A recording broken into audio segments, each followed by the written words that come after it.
Hello everybody, and welcome to yet another student-produced Reading Through History knockoff video. My name is Mark, and I'm a student currently enrolled in Mr. Paccone's APUSH history class. The focus of today's video is the topic of the Hudson River School of Art. We hope you enjoy. As Americans spread across the continent during the early 1800s, they explored vast expanses of untouched wilderness and landscapes, fully pristine in their natural glory. As artists often do, many sought to capture the beauty of these landscapes in their own creations. Movements came and went, each proposing new methods of understanding, appreciating, and imitating the beauty of the wild. Of these movements, none were nearly as important and influential as the Hudson River School of Art. In terms of AP curriculum, the Hudson River School of Art has widespread implications for American cultural development and the formation of a new national identity. The Hudson River School of Art was a mid-19th century American art movement embodied by a group of landscape painters whose aesthetic vision was influenced by Romanticism. Romanticism was an artistic, literary, musical, and intellectual movement that originated in Europe towards the end of the 18th century. The movement was characterized by emphasis on emotion and individualism, as well as the glorification of all the past and nature. It emerged partly as a reaction to the Industrial Revolution, as adherents of the movement were suspicious of the technological developments of the age. The Hudson River School derived heavy inspiration from its emphasis on the beauty of nature as a reflection of God. Hudson River School paintings reflect three main themes of America in the 19th century: discovery, exploration, and settlement. The paintings typically depict the Hudson River Valley and the surrounding area, including the Catskill, Adirondack, and White Mountains. These areas are depicted as both rugged and serene, with people peacefully existing among the landscape.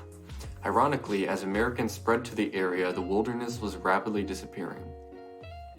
The Hudson River School was America's first true artistic fraternity. Its name was originally coined to identify a group of New York City-based landscape painters that emerged in the year 1850.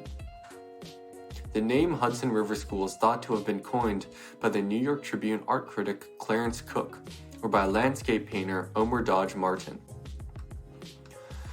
The most notable of the group was Thomas Cole, who lived on the western bank of the Hudson River. He is acknowledged as the founder of the Hudson River School. Cole used his expertise to depict the stormy, aggressive components of nature.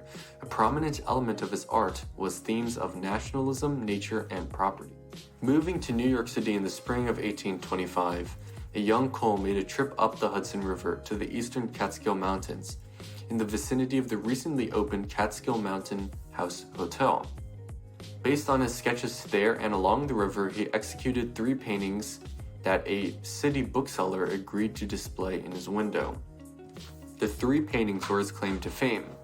Colonel John Trumbull, already renowned as the painter of the American Revolution, saw Cole's pictures and instantly purchased one, recommending the other two to his colleagues William Dunlap and Ashby Durand.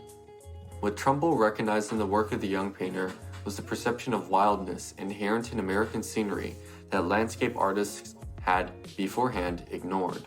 Trumbull brought Cole to the attention of various patrons who began eagerly buying his work. The movement started with Cole, but certainly did not end there.